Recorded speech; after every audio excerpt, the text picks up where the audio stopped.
दूसरा दिन है। 1 बजे राष्ट्रगान के साथ इसका समापन होगा, लेकिन उससे पहले क्या चीजें हैं ये जानकारी के लिए हमारे सहयोगी भरत जो है वो जुड़ गए, उनसे बातचीत करेंगे क्योंकि भरत इस वक्त वहां मौजूद हैं। भरत, इस वक्त क्या हो रहा है इन्वेस्ट समिट राजस्थान में, क्योंकि आज लास्ट डे है, और दूसरी बड़ी चीज है कि आज क्या क्या कार्यक्रम रहने वाले, कितनी देर में ये सारा कार्यक्रम एक बार फिर से शुरू होने जा रहा है? देखिए, राजस्थान में इन्वेस्ट समिट की बात की जाए तो आज दूसरा दिन है और अभी कुछ देर बाद में जेईसीसी में इस कार्यक्रम का शुभारंभ होगा। यहाँ पर थोड़ी देर में जो आज एमएसएमई कॉन्क्लेव है वो उसका शुरुआत होगी और उसके साथ में आज मुख्यमंत्री अशोक गहलोत आखिरी सत्र में उनका संबोधन होगा और उसके साथ ही इस दूसरे दिन की इस राजस्थान इन्वेस्ट समिट है उसका समापन होगा। अभी बात की जाए तो हम जेईसीसी में मौजूद हैं और बारिश का यहाँ पर मौसम हो रहा है। इसके बीच में स्टार्टअप्स इन्वेस्टर्स हैं यहाँ पर मौजूद हैं, जो यंग स्टार्टअप शुरू करने वाले हैं, लघु उद्यमी हैं, वो यहाँ पर पहुँच रहे हैं धीरे धीरे हॉल में और थोड़ी देर बाद में यहाँ पर दीप प्रज्वलन के साथ आज के कार्यक्रम की शुरुआत होगी। कल इन्वेस्टमेंट समिट में 40% जो एमओयू है उस पर साइन हो गए थे, वो शुरुआत हो गई थी। 11 लाख करोड़ रुपए के जो एमओयू उस पर साइन हुए हैं, इससे प्रदेश में 10 लाख लोगों को रोजगार मिलने की संभावनाएं बन गई है। इसके साथ ही आज के समिट की बात की जाए तो एमएसएमई कॉन्क्लेव होगा। इसमें अलग अलग सत्र होंगे जिसमें जो अपने इन्वेस्टर्स हैं या जो इनके मुख्य वक्ता हैं वो यहाँ पर संबोधित करते नजर आएंगे। अभी हम आपको तस्वीरों में दिखाएंगे कि वो रजिस्ट्रेशन हॉल काउंटर लग रहा है, वहाँ पर लोग पहुँच रहे हैं और वो अपना रजिस्ट्रेशन करवा कर अंदर इस कॉन्क्लेव में शामिल हो रहे हैं। थोड़ी देर बाद में उद्योग मंत्री शकुंतला रावत भी यहाँ पर पहुँचेंगी, वो भी इसमें शामिल होंगी। इसके साथ ही राजीव अरोड़ा यहाँ पर पहुँचेंगे और आखिर में मुख्यमंत्री अशोक गहलोत भी आज के इस सत्र में मौजूद रहेंगे। इससे पहले इन्वेस्टर्स हैं वो यहाँ पर पहुँच रहे हैं, लघु उद्यमी हैं वो इसमें पहुँच रहे हैं और इस कॉन्क्लेव में थोड़ी देर बाद में जब उसका शुभारम्भ होगा तो अलग अलग सत्र इस कॉन्क्लेव में रखे जाएंगे। इसके बाद आज ही 1 बजे इस जो समिट है कॉन्क्लेव है उसका समापन होगा और 2 दिवसीय जो समिट थी वो आज का साथ ही इस कार्यक्रम का भी समापन हो जाएगा। जी भरत, एक चीज़ और अगर मैं आपसे समझूं तो क्योंकि देखिए ये दौर जो है ना ये यूनिकॉर्न्स का दौर है, ये स्टार्टअप्स का दौर है। जैसा कि आप बता रहे हैं कि भाई लघु उद्यमी पहुंच रहे हैं, कल हमने बड़े बड़े उद्योगपतियों को देखा, आज लघु उद्यमियों का दिन है। ये कितना महत्वपूर्ण होगा, ये जो पूरा इवेंट होना जिसको सरकार ने शामिल किया इस समिट में, इसको कितना महत्वपूर्ण माना जाए स्टार्टअप्स के इस जमाने में?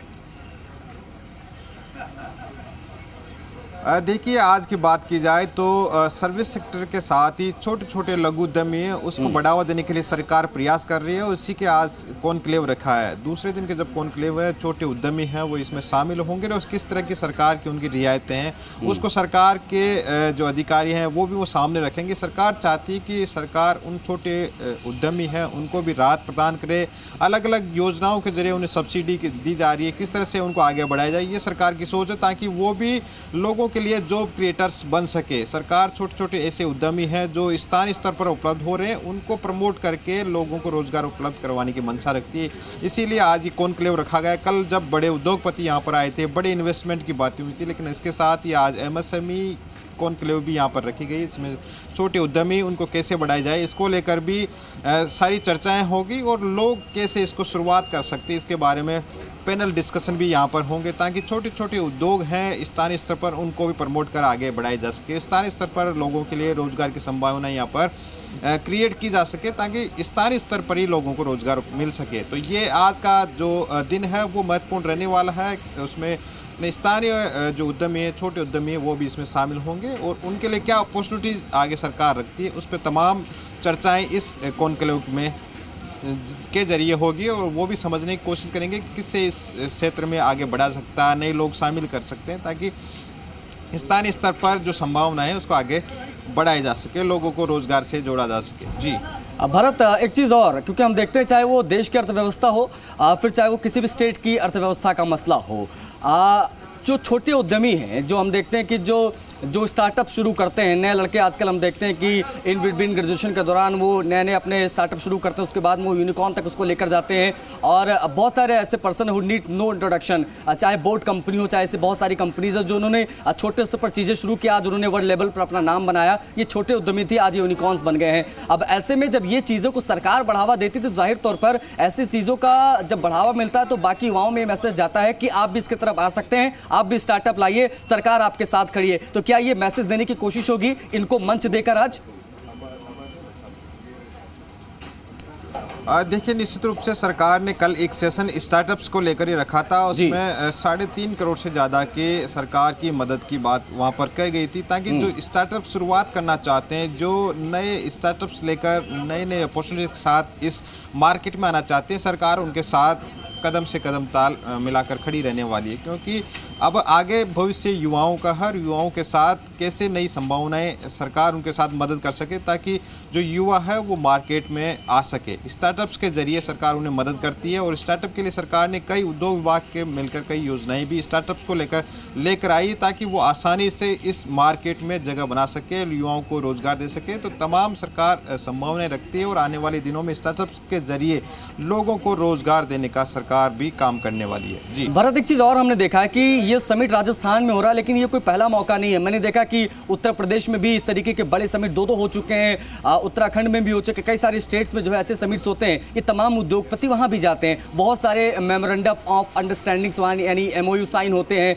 बड़े बड़े दावे होते हैं, लेकिन जमीन पर चीजें नजर नहीं आती। अब ऐसे में राजस्थान सरकार के सामने ये बहुत बड़ी चुनौती होगी कि लोगों को इस बात को लेकर संतुष्ट किया जाए कि जो भी हो रहा है वो दिखावा नहीं हो रहा है और ये ग्राउंड पर हम करके दिखाएंगे या हम कर रहे हैं। क्योंकि बीजेपी अभी से निशाने साध रही है कि ये समिट नहीं है, समेटने की कोशिश हो रही है। अब ऐसे में सरकार ये मैसेज प्रदेशवासियों को कैसे देगी कि ये जो MOU साइन हो रहे हैं ये दिखावा नहीं है, हम धरातल पर उतारेंगे, लोगों को रोजगार मिलेगा, क्योंकि ये बहुत बड़ा मुद्दा है राजस्थान में रोजगार का।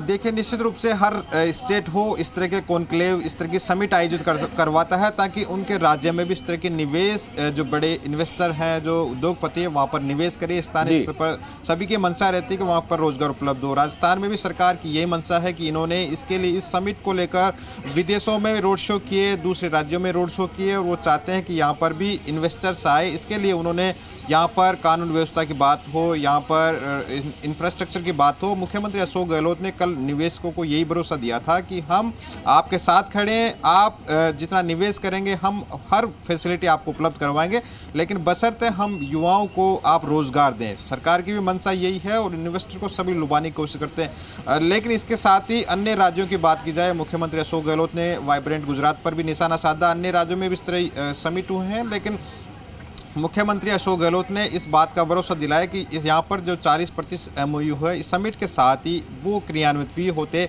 नजर आ रहे हैं। तो निश्चित रूप से और राज्यों से यहाँ पर डिफरेंट होगा। MOU जो साइन हो रहे हैं वो ऐसे MOU हैं जो साथ के साथ धरातल पर उतरने वाले हैं। ये बातें कल बड़े बिजनेसमैन थे, उन्होंने भी कही थी कि हम यहाँ पर इन्वेस्ट करना चाहते हैं और मुख्यमंत्री भी उस इन्वेस्टमेंट के मौके को छोड़ना नहीं चाहते। यहाँ पर तत्काल रूप से इन्वेस्ट हो, उस लोगों को रोजगार मिले, ये सरकार की मंशा है और आने वाले दिनों में इसका फायदा लोगों को मिलता भी नजर आएगा। भरत, दो चीजें हैं। एक तो जब कोई उद्योगपति, विशेष तौर पर जब अडानी अंबानी लेवल का कोई इतना बड़ा उद्योगपति जो एशिया में नंबर 1 है, दुनिया में नंबर 2 है, इस टाइप के जो उद्योगपति पहुंचते हैं, तो ये दो चीजें देखते हैं। एक, कानून व्यवस्था कैसी है उस स्टेट की जहां पर हम इन्वेस्ट करने जा रहे हैं, पहली चीज़ ये, और दूसरी चीज़ ये कि ट्रांसपोर्टेशन कैसा है, ये भी एक बहुत महत्वपूर्ण मुद्दा होता है। और तीसरी चीज़ एक ये भी मैं इसमें ऐड कर दूं, सिंगल विंडो सिस्टम, जिसकी बात हर सरकार करती है कि भाई सिंगल विंडो सिस्टम है, आपको कहीं आप जो है सरकारी दफ्तरों में चक्कर लगाने की जरूरत नहीं, कोई भी फाइल अप्रूव कराने के लिए। तो मुझे लगता है कि जो गहलोत सरकार है, क्या इस दिशा में बहुत ज़्यादा काम किया गया है कि भाई लोगों को बहुत ज़्यादा कन्वीनियंस हो, ताकि लोग ज़्यादा से ज़्यादा उद्यमी आए, और यही वजह है कि तमाम बड़े बड़े उद्योगपति पहुंचे। 11 लाख करोड़ भारी भरकम निवेश की बात हो रही है। देखिए, निश्चित रूप से भी किसी भी स्टेट हो, कहीं भी अगर निवेश की बात हो तो सबसे ज़रूरी है वहाँ की व्यवस्थाएं, कानून व्यवस्था, इंफ्रास्ट्रक्चर हो। इसके साथ ही जो गवर्नेंस में जो पेचीदगियाँ होती है, जो बाबूगिरी में फाइलें उलझती है, उससे निपटने के लिए राजस्थान सरकार ने सिंगल विंडो सिस्टम लागू किया था और 2019 से ये प्रोसेस उन्होंने इसको हल किया, सोल्व किया कि ताकि आने वाले दिनों में जब कोई भी इन्वेस्टर, बड़ा बिजनेसमैन या जो छोटे उद्यमी अगर कुछ उद्योग शुरू करना चाहते तो उन्हें इन बाबूगिरी, इन फाइलों में नहीं जुड़ना पड़े, एक जगह वो आवेदन करें, उससे सारी क्लियरेंस वहीं से मिलती चली जाएगी और उनका काम आसान हो जाएगा। सरकार की भी मंशा यही थी और इसी रूप से उन्होंने ये सिंगल विंडो सिस्टम लागू किया। 2019 में नई पॉलिसी औद्योगिक क्षेत्रों को लेकर आए, रिप्स 2019 लाए, अभी 2022 रिप्स लेकर आए कि आने वाले दिनों में इससे उद्यमियों उनको राहत मिले और इससे सरकार ने 5 साल, जो पहले 3 साल छूट दे रखी थी, किसी भी प्रकार की उन्हें यहाँ पर कोई परेशानी नहीं होगी, उसको 5 साल बढ़ा दिया। तो निश्चित रूप से ऐसी जो